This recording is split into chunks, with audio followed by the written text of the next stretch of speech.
Isang araw na may laban, mga kasangga. Maraming salamat sa IMAP for the invitation. Kinagagalak ko po ulit na maimbitahan at makipagtalak sa inyong mga tao dito for this new occasion. Maraming salamat to all the midwives in attendance. Napakarami natin dito ngayon. Thank you for the invitation. It is indeed my pleasure. So those who have heard me speak before, you know the drill. Alam nyo na kung paano ako palagi mag-start. You know how it is when I give a talk. We always like to start with a very quick breathing practice. So I'd like to invite everyone with some breath work. Whatever it is you've been doing, whether meron kayong ginagawa, bagong gising kayo, or patapos na yung araw ninyo, it's always good to engage in some breathing exercise. So I'd like to invite everyone, have a nice, good, comfortable position. Elongate your spine, backs to your seats. Take a nice, comfortable position. Close your eyes if you want. Make sure hindi nakakunot ang ating mga noo. No tightness in our facial muscles, no tightness in our jawline. Roll your shoulders back a few times. And let's together take a few deep cleansing breaths. Inhale. Exhale. Inhale. Exhale. Inhale.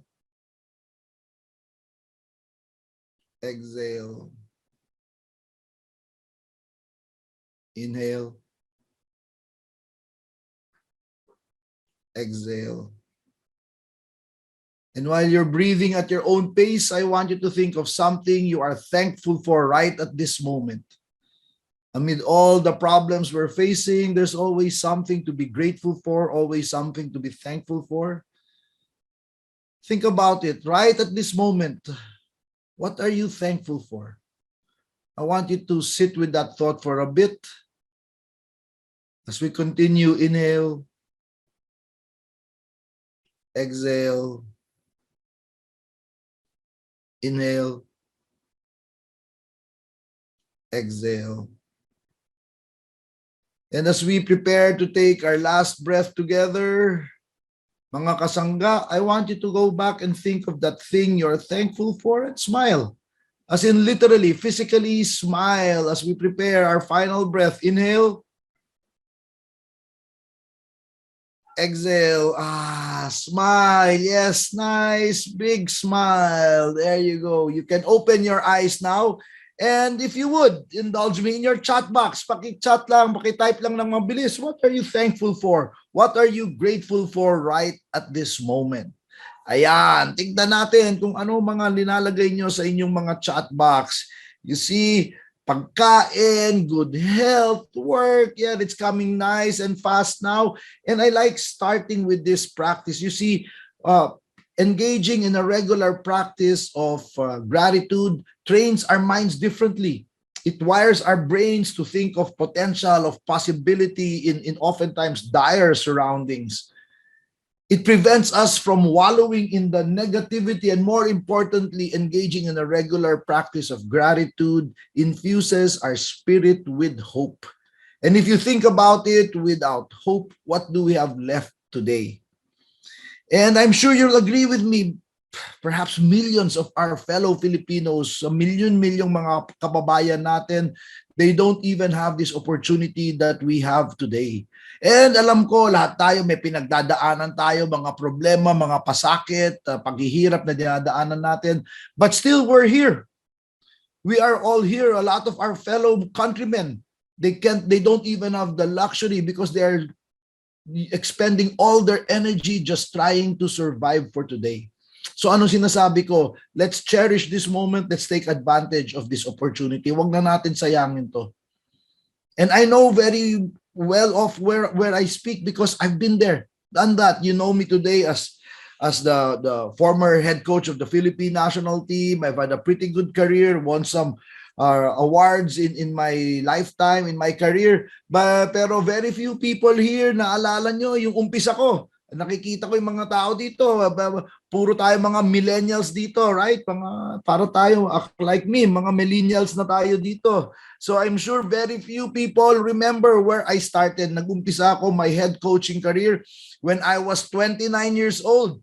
And sige na nga, sasabihin ko na kung kailan yun, 1993. Baka meron pang hindi pinapanganak sa inyo dito noon.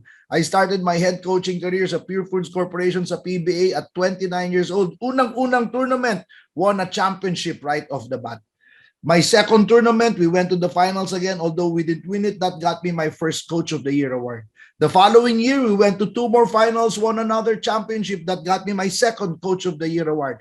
In other words, in my first 4 years with Pure Foods, we went to like 6 finals, won a couple of championships. Fantastic performance by any stretch of the imagination. Ito na ngayon ang maganda. December 1996 comes around, my contract is expiring. Contract renewal time. Tamang-tama, pasok ulit kami sa championship. So sabi ko, ganda timing nito. Magre-renew ako ng kontrata, nasa championship na naman kami. Hihirit ako ng todo dito, and I'm sure my management is going to give me everything that I ask for. Imagine to my surprise when our team manager said, Chot, unfortunately, we have decided not to renew your contract. Of course, I was disappointed, but I recognize that it's management's prerogative whether they want to renew a coach's contract or not. So sabi ko, that's fine. Lipat ako sa, I'm sure another team will pick me up. After all, that was December 1996. I was 33 years old. I was the finest coach in the PBA. Ako yung pinakamalaking binabayad na multa sa commissioner's office. Palagi ako nati-technical foul, bayad ako ng bayad ng fine. That's why they called me the finest coach in the league. And sure enough, before 1 month was over, another team signs me. Santa Lucia signs me to a fantastic 3-year contract. And I said, I'm going to prove Pure Foods wrong. They shouldn't have let me go because I'm a good coach. I'm a great leader. And we very nearly did. In my very, very first tournament with Santa Lucia, we won 3rd place. First trophy in Santa Lucia history, best won-loss record in franchise existence. So sabi ko, nakita mo na? Mali yung Pure Foods eh. Hindi nila ako dapat pinakawalan kasi magaling ako eh. Because I'm a good coach. I have great offense. I have great defense, sophisticated system. I'm a great leader. Well, I was so good that we won that 3rd place trophy in August or September 1997. The following month, October 1997, Santa Lucia fires me. As in, one fine morning, the team manager calls me to his office and says, Chot, you're fired. Deepest, darkest moment in my career thus far. But that episode, painful as it was, has molded me into the kind of leader, into the kind of coach that I am today because it taught me 2 very important lessons.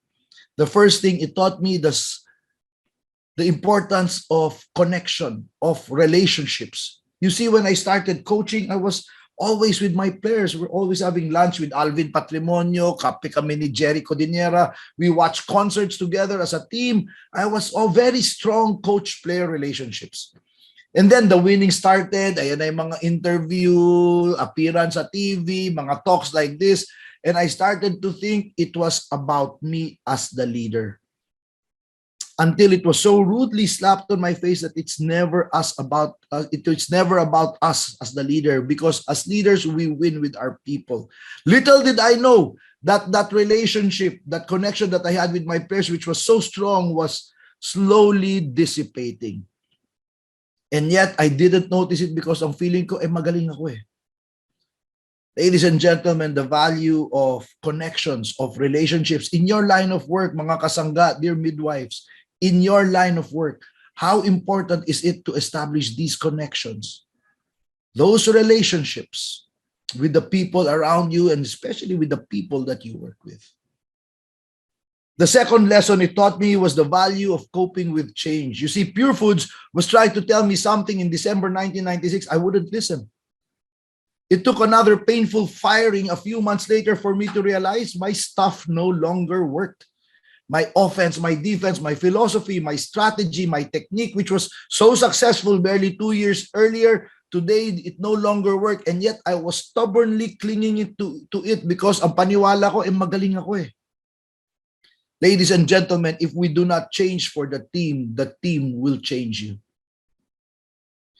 And so those two important lessons, the value of connections, of maintaining strong relationships, and always constantly evolving and coping with change, have stayed with me. Fortunately, I was able to pick myself up after a period of intense self-reflection, got back into the race, enjoyed a pretty good career, ended up in me being the CEO of TV5, coaching the national team, until in the middle of 2019, I decided to finally retire. I said I wanted to rest and devote more time to building my team leadership, my team development and leadership development practice. So ang ginawa ko, linapitan ko yung mga clients ko, tinanong ko, what will it take for you to be successful in this digitally disruptive environment? Mind you, this was middle of 2019, August 2019, pre-pandemic. Lahat ng mga kliyente ko, sabi nila sa akin, Coach, kailangan turuan mo kami, how can we future-proof ourselves? Pero inisip ko, I don't know if we can really future-proof ourselves and we can really future-proof our organization because we cannot predict the future. Look at where we are today. Sino magsasabi 18, 20 months ago that we're going to find ourselves where we are right now? Yes. But while we cannot predict the future, we can prepare for it. And so naisip ko, the concept of future fit leadership was the better, more apt concept. The future fit leader is comfortable in the discomfort. The future fit leader has the courage to make decisions despite uncertainty. And more importantly, the future fit leader is able to engage not only the minds and bodies of their people, but is able to engage their heart as well. And he or she does it by leading with his or her entire person, with his or her heart, with his or her entire humanity. These lessons put together allowed me to craft my framework for leadership, my heart of a leader model. And at this point, allow me to share my screens, and I hope you can see the screen. As you can see, this framework is encased in a diamond because, like I said, it is forged out of 30, 35 years of rejection, failure, challenges, disappointments. And just like a diamond, I'd like to believe that the more you subject it to heat, the more precious it becomes. At the heart of a model, and it's called the heart of a leader, but my belief is that leadership is not about rank or title. Every single one of you here in this call, regardless of your destiny, maski hindi ang tawag sa inyo boss or supervisor or manager, every single one of you, we are called to the mantle of personal leadership. And what does that mean? That means we have to go all in, all out, all heart. In this time of unpredictability and disruption, success belongs to those who are able to lead themselves, self-leadership, personal leadership. And at the heart of the model, at the heart of my model is health, as in deep health, being in good physical health, good physical condition. And think about it. How can we lead? Or even you as midwives, mga kasangga, how could you be successful in your line of work if you're not even physically fit enough to be present? How can you do your work if you're always on sick bay? This is the foundation of all great leadership, of all great individual performance. The problem with health is we take it for granted. Iniisip lang natin yung ating kalusugan pag may nararamdaman na tayo sa ating katawan. And yet, all of the science and research shows that being in good physical health promotes sharper mental acuity that leads to higher emotional intelligence, EQ. Medium.com says emotional intelligence is quickly becoming the #1 skill in the 21st century. Why? Because the new normal we live in is disruption. The new reality we live in is unpredictability. So we must have the ability to control ourselves, our emotions when things do not go our way. That's going to allow us to control the emotions of others as well and to manage others' emotions as well. Imagine if you do not have the emotional intelligence to deal with all the disruption and all the unpredictability going on around us. Being emotionally intelligent, having emotional agility, allows us to have an agile mindset. The letter A of our heart model is agility. The ability to change direction, to pivot, to adjust with speed and with quickness. Today, it's not only enough mga kasangga na nakaka-adjust tayo, kailangan maka-adjust tayo ng mabilis, kundi mapag-iiwanan tayo ng panahon. And because we need to work and adjust with speed and with quickness, we will make mistakes. Magkakamali at magkakamali po tayo. That's why the letter recovery, the letter R of our model is resilience. Our ability to not only bounce back, but to bounce forward from significant adversity. Now, all of these things, emotional intelligence, agility, resilience, are scaled by your ability to build great teams around you. Teammanship or team leadership is a letter T of our heart model.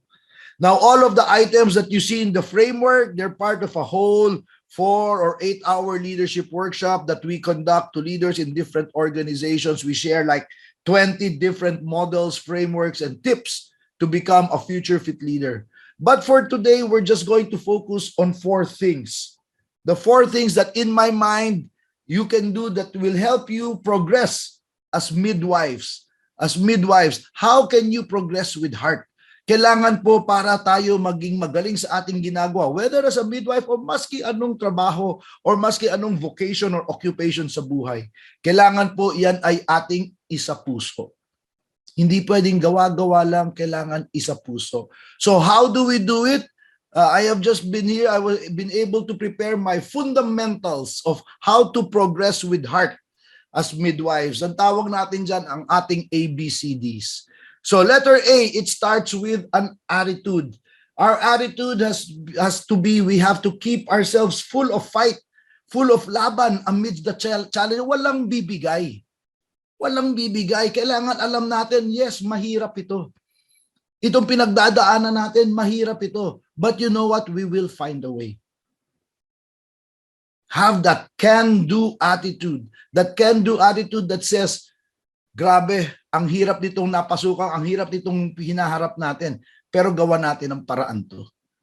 Because if your attitude that nakita mo at nasabi mo, napakahirap nito, sabi, di natin kaya to, edi tapos na, pass your paper na tayo.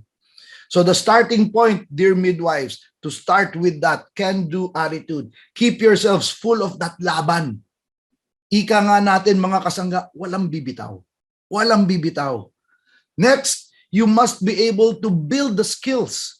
When you have this can-do attitude, now you're armed. You're prepared to build the skills to provide the best midwifery care. How do you do it? By keeping yourselves updated. Ito, by attending this LABAN talks. Palagi nyo ako i-request, di ba? Kasi gumagaling kayo pag nakikinig kayo kay Coach Chot, sabihin nyo, di ba? Huwag ito mga ginagawa ng Midwifery Education Association, or the regulation trainings, lahat ng mga yan. Everything that you can get your hands on. That's how you build your skills. Continue developing and to build those skills. And also, on top of building those skills, you have to care. I mean, hindi ko na ito kailangan explain sa inyo, mga kasangga. Expert kayo dito. You are in the care business. Express empathy by listening well. Building trust, those connections, those relationships na kwento ko, don't make the mistakes I made. More importantly, what can I do as a midwife to show compassion? I would submit these are powerful questions to ask yourself. In the end, what we do is we provide care. Kaya nga, di ba, we are healthcare workers. And finally, for me, the most important thing for any leader worth his or her salt is to letter D, to develop the next generation of midwives. How do we do it? By mentoring, by teaching others. Sayang naman yung kaalaman natin kung dadalhin lang natin to sa ating libingan. Pay it forward. Develop the next generation of midwives. And you will find the kind of satisfaction that you will get, the satisfaction you will get when you see, uy, tao ko to. And, uy, Bata ko yan, gumaling, and to develop the next generation of midwives, to develop the next generation of leaders. When you do that, ladies and gentlemen, mga kasangga, you're taking care of your legacy. Now, this ABCD, this is what I call a discipline. This is a discipline of execution. When you do this, you, before you know it, you are practicing a certain discipline. Speaking of discipline, allow me now to share something that I've started doing nung nag-umpisa yung unang-unang lockdown nung 2020. I said, I'm going to go on my road work every single Monday. Then this is my road work kaninang umaga. If you follow me on social media, kung sinusundan niyo po ako sa Instagram, you will see this was my actual Instagram story. Okay? So here is the way I prepare, and this is my entire week. I have a very full week. Kagaya today, I had a workshop this morning. Meron akong basketball practice. Now I'm giving this talk. So the busier I am, the more I find time to exercise. Alam ko na sasabihin niyo, Coach, alam namin importante yung health. But in the end, you know, we're very busy. We have no time to exercise. I'm here to say, baliktad, flip the script. The more work you have, the more you need to work out.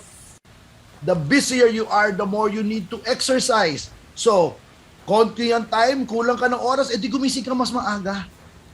Okay, so this was 5:18 this morning. I went out and did my road work because I have a very busy day today. When you exercise, it allows your body to build these neurons. It actually develops our brain. Physical fitness. When we exercise, pag pinagpapawisan tayo, our bodies transmit all of these chemicals, noradrenaline, serotonin, endorphins, that give you more energy, that give you better attention. It makes you a better leader, a better worker. So, mga kasangga, the more work you have, the more you need to work out. And this is my way of continuously preparing myself, building myself, making sure that I have a lot to give. And this is the way I do that. This is my discipline. Mga kasangga, what is your discipline? Finally, to drive home the model, the different elements in our model, I'd like to invite you to my world, the world of basketball coaches. And what we do as coaches, we break down video.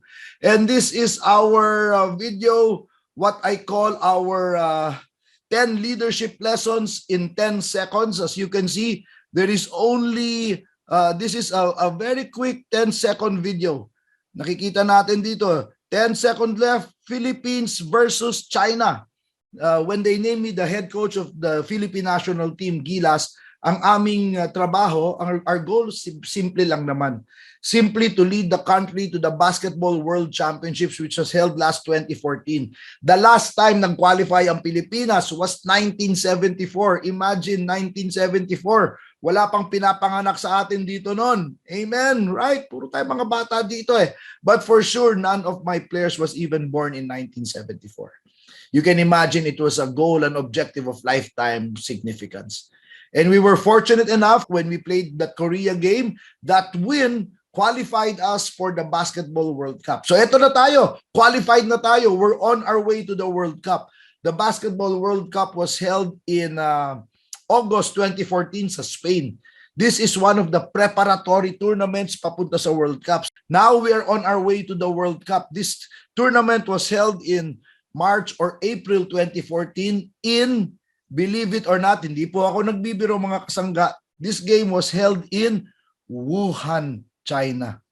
The birthplace of the you-know-what.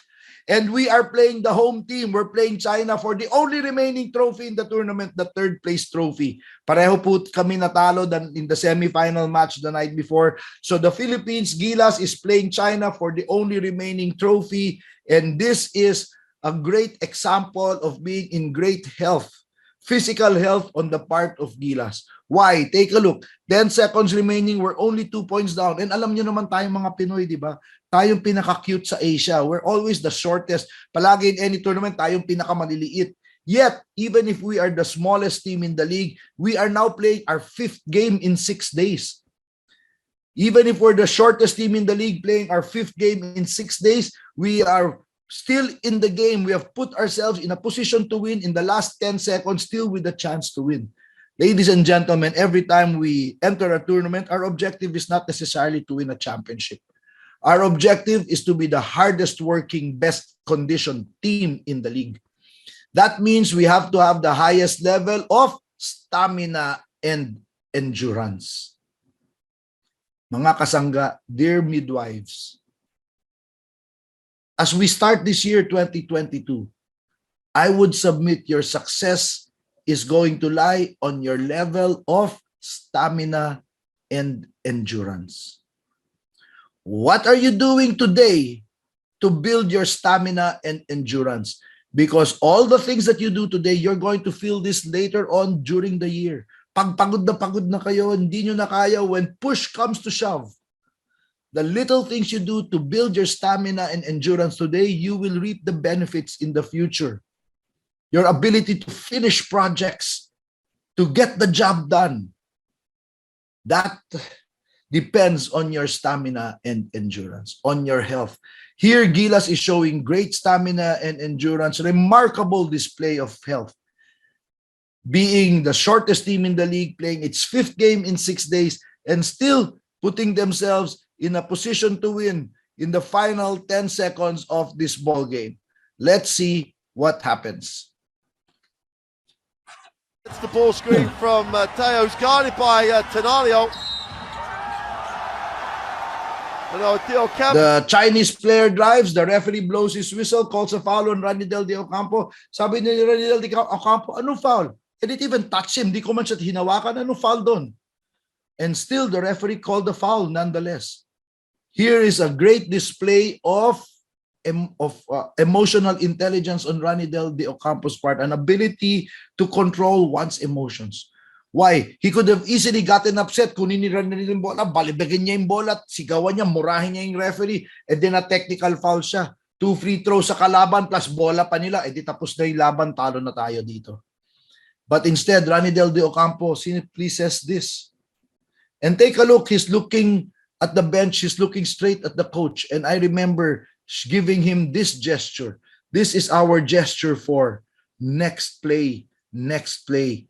Mga kasangga, in the things that we're going to do, we're not always going to have the referee make the right call. But we have to have the ability to control our emotions and manage our emotions so that we can go next play, next play. Clearly fouls. FIBA Asia Cup. Misses the 7. And sure enough, China misses its first free throw. And as the Chinese player is preparing to take his second free throw, we are now faced with a must-secure possession, a must-get rebound. Pag nag-miss, kailangan makuha natin ang bola. Ang problema, we have a 7'3" guy here. This guy is playing in the NBA. Another 7-footer here, as against only our 6'9" Japet Aguilar, 6'10" Marcus Doughtit.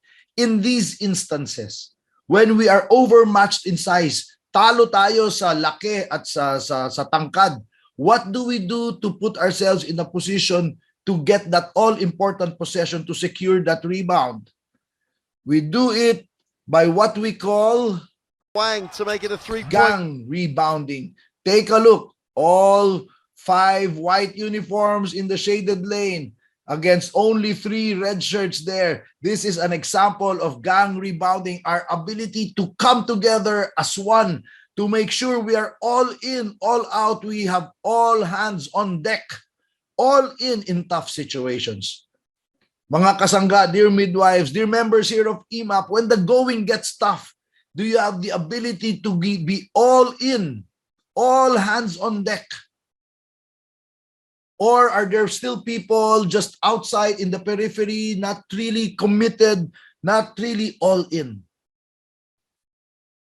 I would submit, being in the fight, ang mga talagang handa lumaban, you are willing to go all in right there in the trenches, in an example of gang rebounding. And this gang rebounding allows us to do this. game.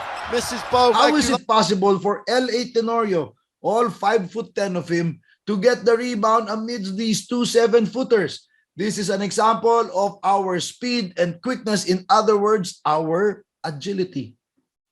Our agility that was made possible because we were first gang rebounding. Now we were able to take advantage of our agility.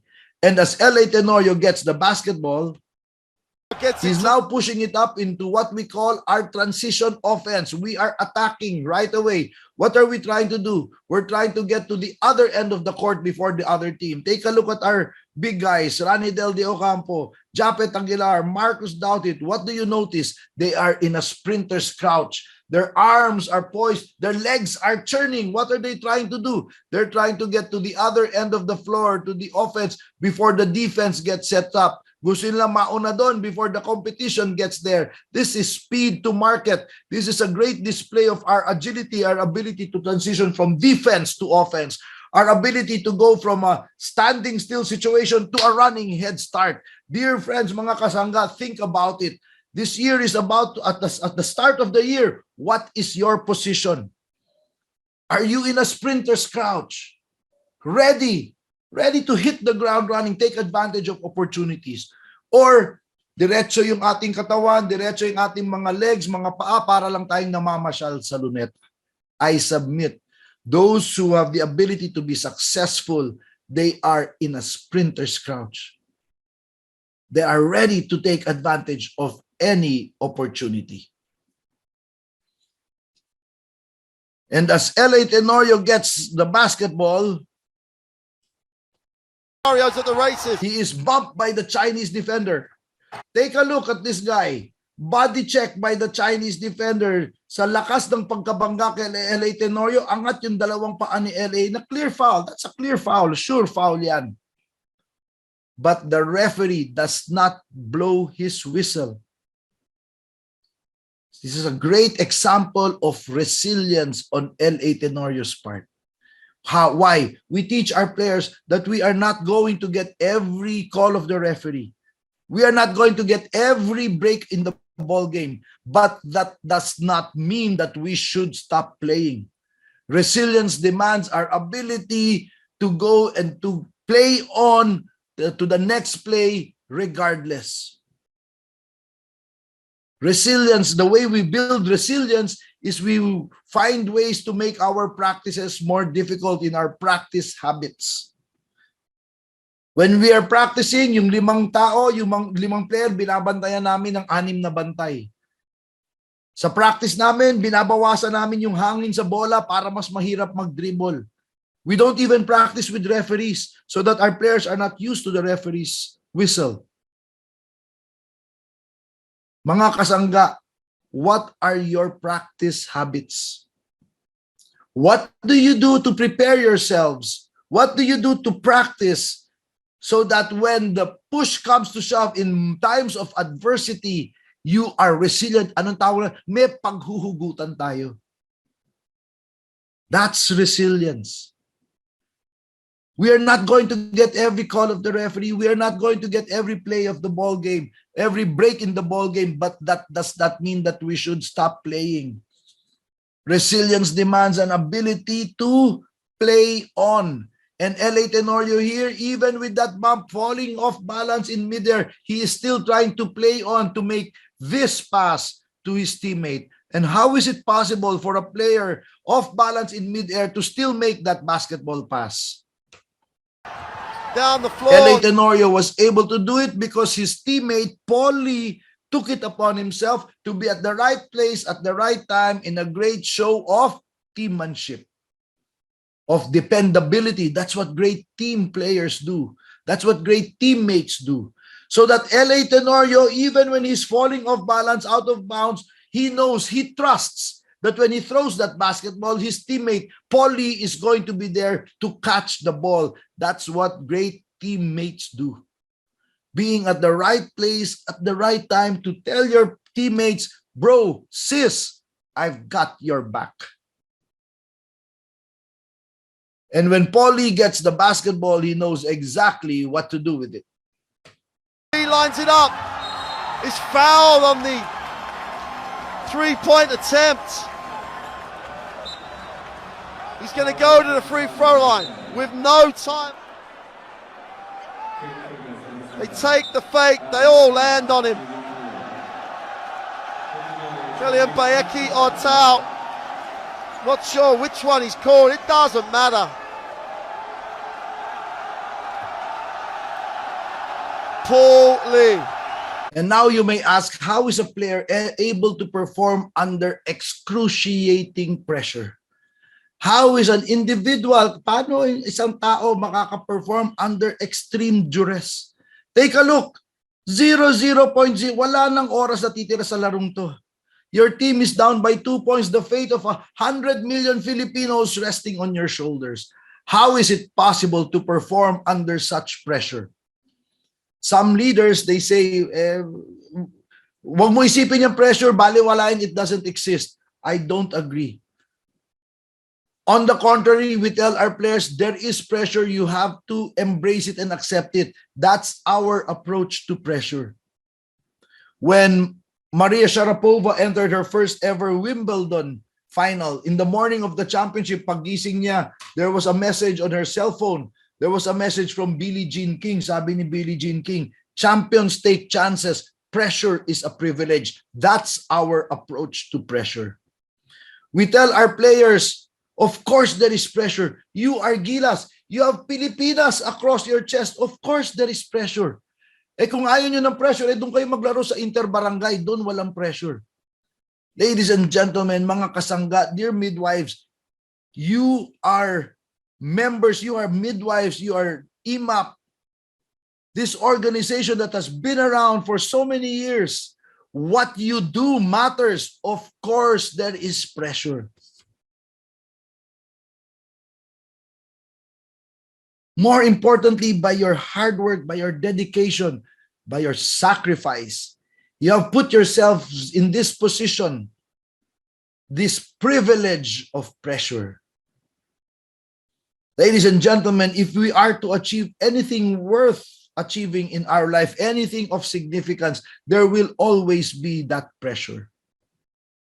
Don't shy from it. Don't shy away from it. Don't sweep it under rug. Don't deny that pressure. Face it head on. Embrace it. Accept it. And that's how we teach it to our players. Accept the pressure, but make sure that you are able to focus on what's important now. And for Paul Lee, what's important now are two things. What he is focusing on, the first thing he's focusing on is his breathing. He's using his breathing to down-regulate his heart rate. Why? Because a rapid heartbeat, nakaka-apekto sa pulso natin yan, nakakasama sa shooting natin yan. And my belief is that relaxed shooters are good shooters. In the same manner, I am sure relaxed midwives are good midwives. But how can you relax if your heart rate is always very fast and very rapid? And so Paulie is doing what we did at the start of this talk, using his breathing to slow down his heart rate, to down-regulate his heartbeat. The second thing Paulie is focusing on are his mechanics, his footwork, his balance, his release, his timing, his follow-through. Ladies and gentlemen, mga kasangga, how important are your mechanics? In this time, in this most important of times, in those most critical of times in our history, how are your mechanics? Those are the two things Paulie is focusing on that allow him to do this. Is that a game he'd want to forget? Now has a chance to win it. Makes the first.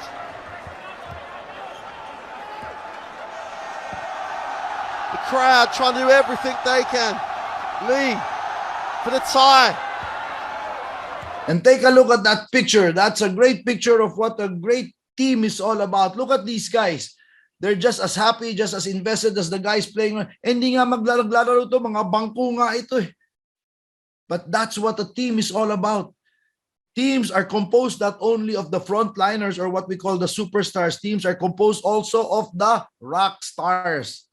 Di ba? The rock stars, they're the behind the scenes people. The rock stars are the people without whose efforts the superstars cannot get the job done. And the teams that win are when the rock stars and superstars work not only towards one goal or one objective, but when the rock stars and superstars work with one heartbeat. That's a team, ladies and gentlemen. This to win the bronze medal for the Philippines. Bronze medal for the Philippines. They never, ever lead in the game until time expires. They never ever lead in the game until time expires. That, mga kasangga, is what resilience is all about. Yan ang laban. Yan ang walang bibitaw. Your ability to just never ever give up. And you know what? Even if you never give up, even if you don't give up, there is still no guarantee that you're going to win. But I find the reverse is always true. That is, if you do give up, then you have no chance. So dear midwives, mga kasangga, in these things that we're going to do as we go on throughout the year, we are going to experience failure, rejection, speed bumps along the way. Sa ating hinaharap ngayon, magkakaroon talaga tayo ng mga balakid at mga problema. When those things happen, what are you going to do? Will you give up? And Paulie wins the medal for the Philippines. They trail for literally 40 minutes of the game. And Paulie, in quite possibly his worst game of the tournament, steps up, and it looks like Sunday afternoon in the gym for Paulie. No lineups, just him and the crowd. And the Philippines get the 80-79 win here in Wuhan. The final lesson, the final leadership lesson is that it is a game of inches. Take a look at that scoreline. One bad bounce in the first quarter, one bad break in the second quarter could have been a drastically different result. What am I saying? Mga kasangga, every little thing counts. Every little thing you do from this day forward is going to show up in the score sheet, in the scoreline, sooner or later. Don't wait for the final 2 minutes or the final 10 seconds to be the best that you can be. Don't think of these grand, big things that you can do. Think of the little things. What is a small thing that you can do today, right after this talk? Just focus on those little things. Because when those little things, as you do those things consistently, before you know it, the end result is a pretty grand thing. And that's what I want to leave with you, dear friends, mga kasangga. When we try and go for success, for achievement, it is not the intensity that matters. It is the consistency. Pagkatapos ng talk kayo na ito, siguro gaganahan kayo, okay, go, laban tayo. We're all very intense. Pero nagkakatuloy yan hindi sa intensity, sa consistency. The discipline, the ABCDs, those little things we do every day. Again, ask yourself the question, what can I do right after this talk? What small thing can I do right after this talk that can make me a better midwife? And now, as I stop by sharing, what we have realized is that what this epidemic has shown us is that we are in the midst as well of a leadership pandemic. I mean, look around you. Not only in our community, in our organizations, in our government. There are so many leaders, but there are very, very few good leaders. That's why my purpose is to help develop the next generation of Filipino leader. Men and women who lead their organizations not only to make a profit, but to make a difference. And I hope that's you in this call today, mga kasangga. God knows more than ever, your country needs you. And what I've learned over the years is that great leadership, positive leadership is infectious. Great leadership is contagious. What am I saying? Be the vaccine. Be the vaccine, mga kasangga. Your country needs you now more than ever.